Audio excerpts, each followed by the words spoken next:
Introducing It Came From Not Here, Monstrous Monstrosities. Yeah, that's a pretty long title. Also, it's kind of redundant. Monstrous Monstrosities. I think it kind of goes without saying, right? Monstrosity is probably monstrous, but of course that's the point. Repetition legitimizes, or something Adam Neely would say. And here is what we have to go off of: the quote unquote thumbnail, which is a collage of a hair iron in the top left, maybe a bow tie or a ribbon, a vacuum, a snail shell. Everything else seems to me to be just very difficult to make out. It reminds me, the overall idea reminds me of a crab. So a crab came from not here. And you notice the title is, there's like two layers to the title. They came from X here, or they came from here, if you ignore the X for reasons I cannot fathom. And then there's the title below the overlay being, it came from not here.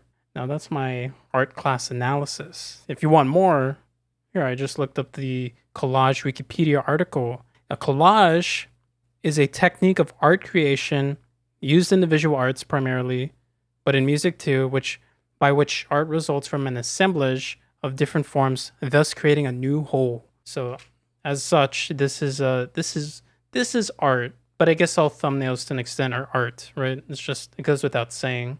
Not much for a description here. Simply use the mouse, #arcade, and this arcade game was made in Game Maker, published on December 19th, 2012. So this is roughly 18 days since Less Realm.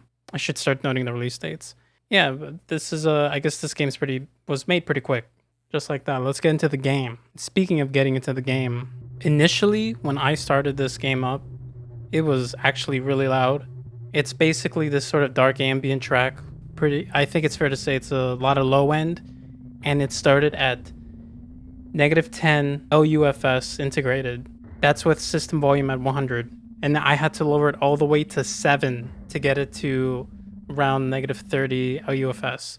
Wow, that's for the audio nerds who for some reason may stumble upon this video. Right, it's use mouse, right? So I'm just like dodging the bombs, and I also have to dodge his feet, right? I am historically good at dodging bombs, although if you ask, and I'm just wiped out.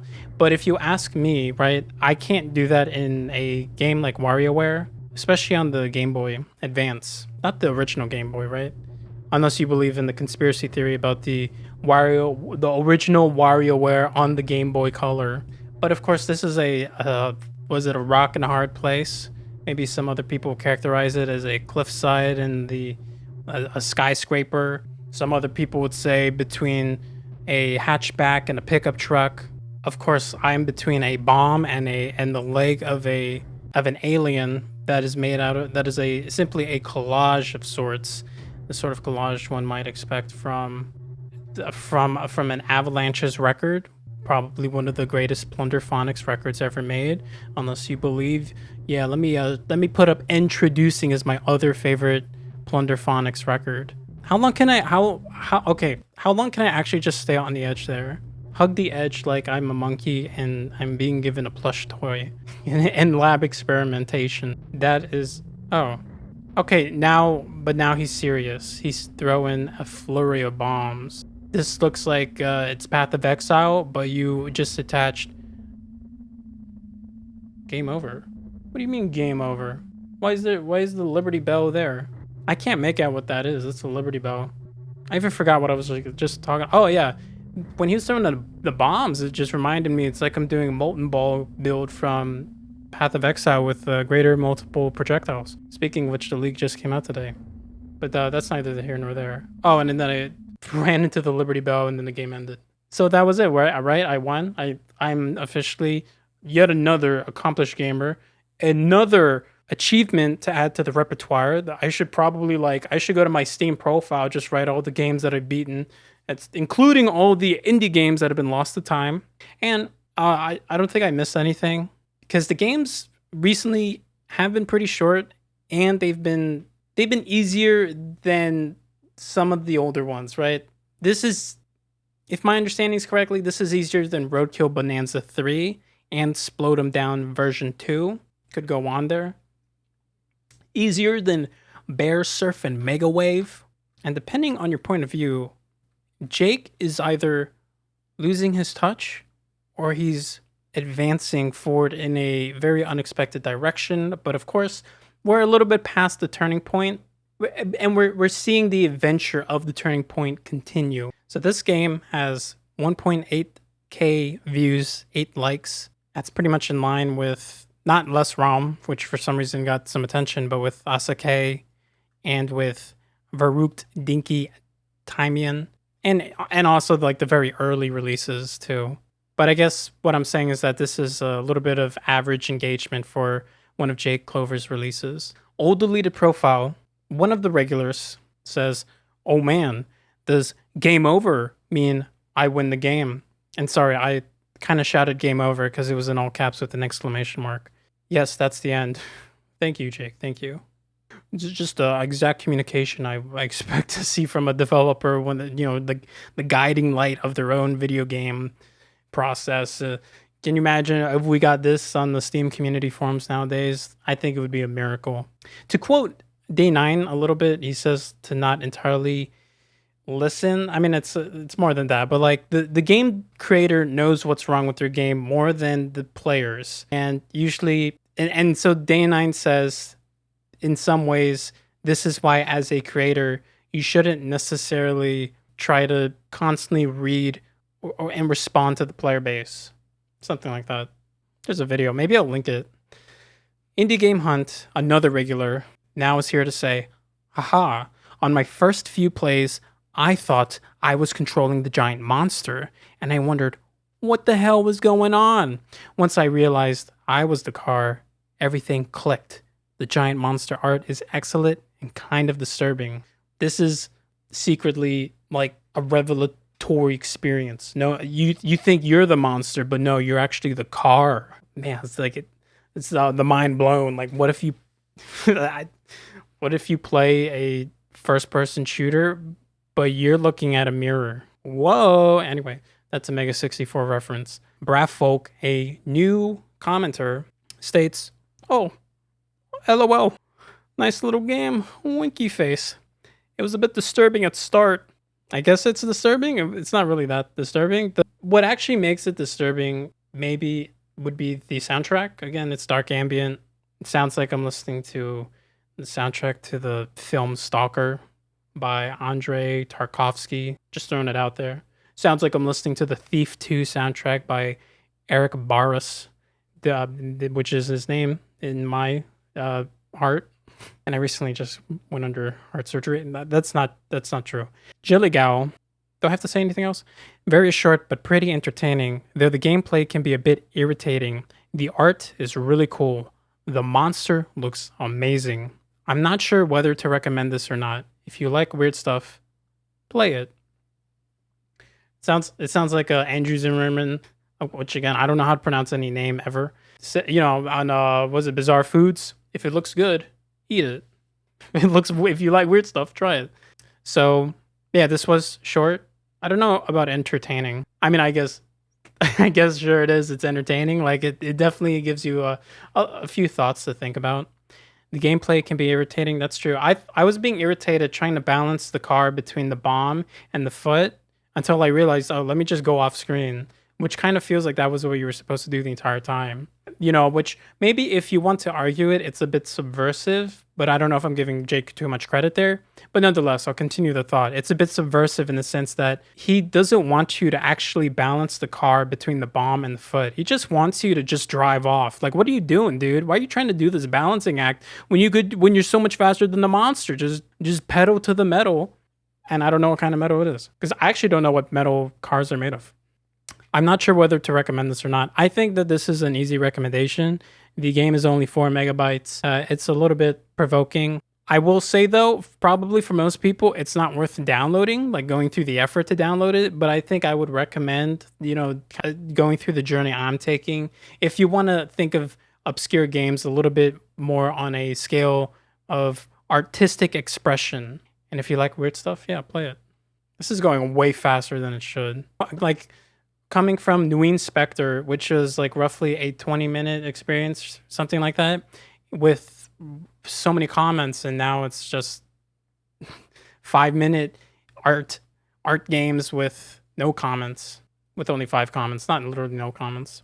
So this game on Glitchwave only has 2 ratings, which total to 1.45 out of 5.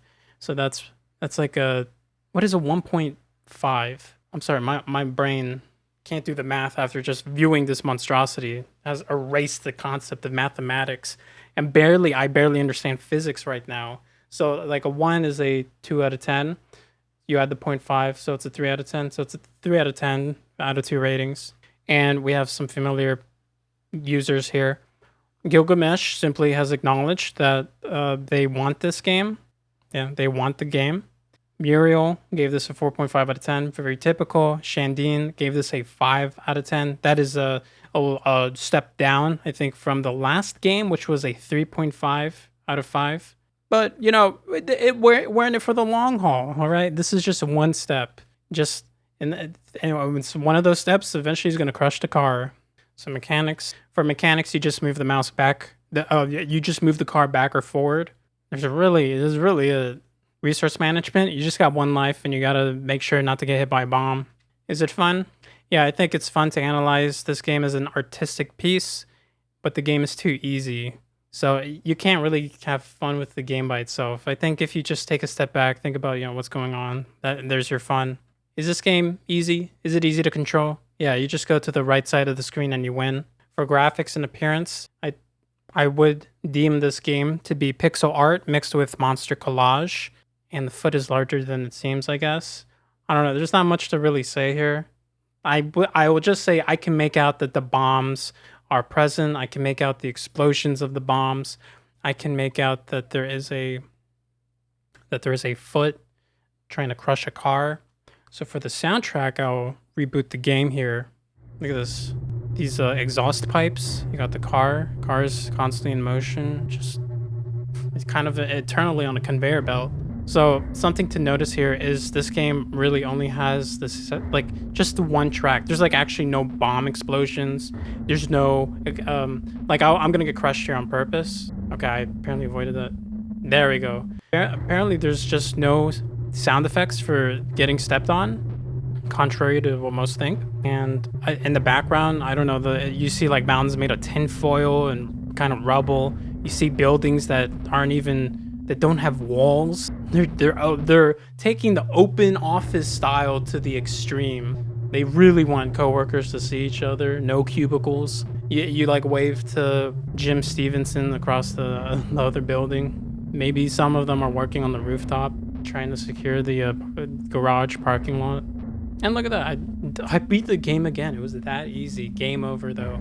Which, now that I think about it, there is something, again, I'm using this term very often, subversive, that the victory screen is a game over, and as a reward, there's like this steaming bell that you run into, and it stops like all the cars around you indefinitely. I guess you are the red car who decided to break away, this gained consciousness, painted itself red, and decided, nah, I gotta drive into the steaming bell, the relic of legend, the only way people manage to muster both the collective ideals of sound and fire packaged into one religious incense provision. Am I right, or am I correct? For the soundtrack, it's pretty much dark ambient. I said it there. It's like it's like Stalker and the Thief 2 soundtrack. I don't remember the Stalker soundtrack. When I say Stalker, I mean Shadow of Chernobyl, but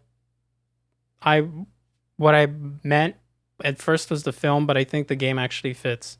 And there's no sound design. No sound effects exist. Maybe it's because we're actually on a alien planet in the middle of space without an atmosphere, and all sound just dissipates into the great beyond. For story and writing, I mean, you have to kind of make it up.